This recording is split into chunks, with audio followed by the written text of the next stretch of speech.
Hello everybody, I want to talk to you today about planting hope to transform communities.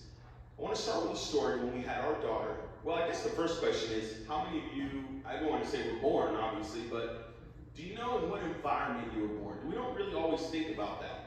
And there was a time we were at New Haven Yale Hospital with our daughter Maya, and I'll never forget as we're going in for a routine checkup, the doctor kept saying over and over again, are you sure you want to keep the child? Are you sure you want to keep the child? And at the time, it was a little, I wondered why she's asking me so many times. So I said, oh, Dr. Deuce, I got to tell you something. My wife, she had all the clothes picked out for 4 years prior. We definitely know we wanted this little girl. And I got to tell you how the nursery is set up and all these things. And I'll never forget, as I was done telling her how excited we were for our little girl, she said to me, I think this is incredible that you're birthing a child in a community and atmosphere of hope, but the reality is on my side, that's not always the case, and a lot of the children here are not born into such hope-filled situations. It really made me think and wonder about the environment we're born into and how do we really make a difference in that. So I want to tell you about a story. It's a story about a child that was born in a non-hope-filled situation. This child was born into poverty. This child was born into pain.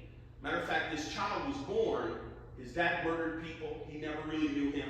This child spent the first 2 years of his life in a battered women's shelter.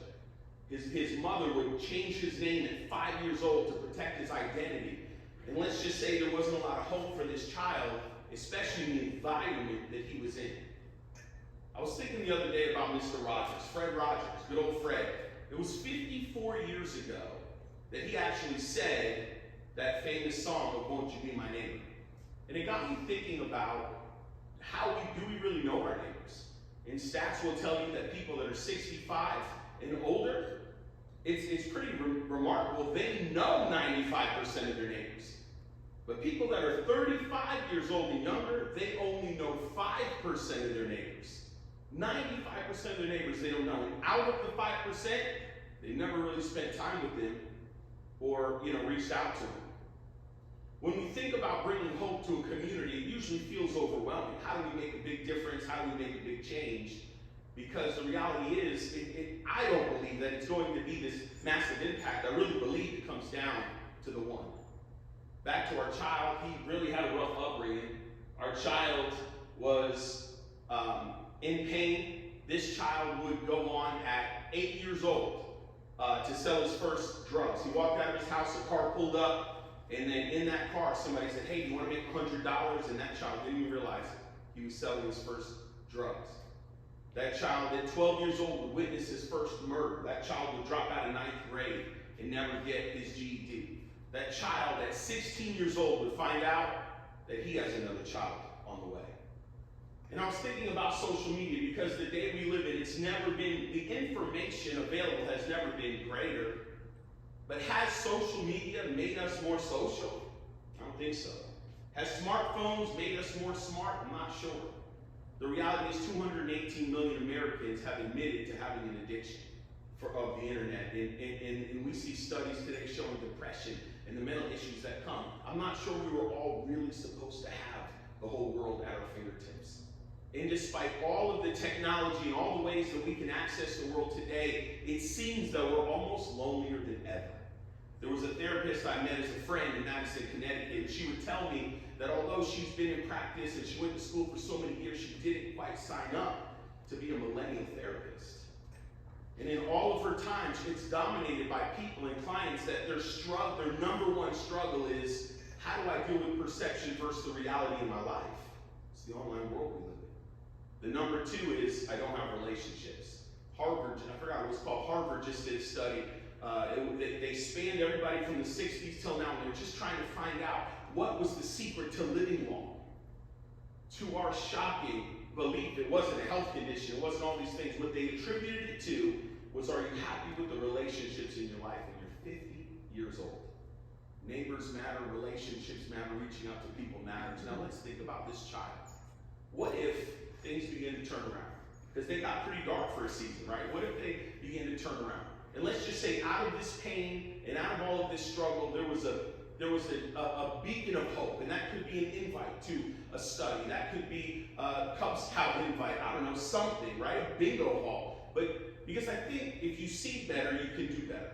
Years ago, in John F. Kennedy administration, they had a pretty amazing idea. And the idea was, if we build affordable housing, they called it, then maybe we could eliminate a lot of homelessness, and maybe we can put people together in projects and things. And in one way, they did give people housing, but on the other way, it was a struggle because they realized that it just bred more of the dysfunction that came in those communities where our friend was born. And then studies have shown if you see better, you do better. Imagine somebody coming from our child's background, living right across the street from somebody that had a different environment. And imagine if that person reached out. So in our story, let's say somebody invited him to a Bible study. Let's say there was a family across the street that he was able to come into their home. Although his home was broken, he began to see a better situation. And what if I told you that that child began to realize there's gifts and talents inside him and he wanted to do something great? And what if I told you that same child planted a church at 17 years old? And what if I told you things began to turn around? The light was shown in front of him. He began to see that there was something different than just the environment that he was in. And that same person would go on to leading communities and feeding one homeless person to make a difference. And then today that person is feeding 100 a day, making a difference.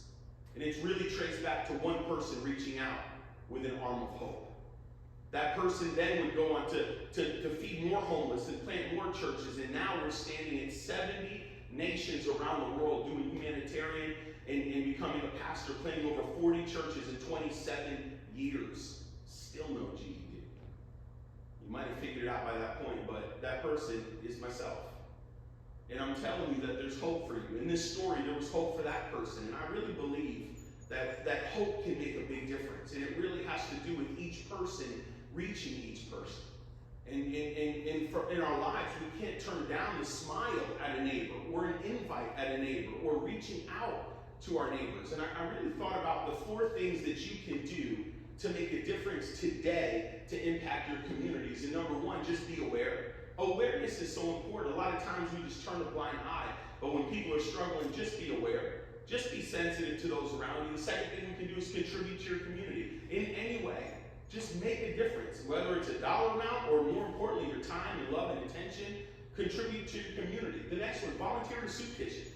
You know, we've established soup kitchens in Connecticut, and we feed, like I said, up to 100 homeless every single morning, and it makes such a difference impacting their lives. We've seen thousands and thousands being touched and their life being given hope just over a meal. We'll do it Christmas time, we'll do a big sit down, and 500 people will eat. So just do something in your community. And the last thing, start a conversation, start a smile, do something you can do today, because hope is going to make a big difference.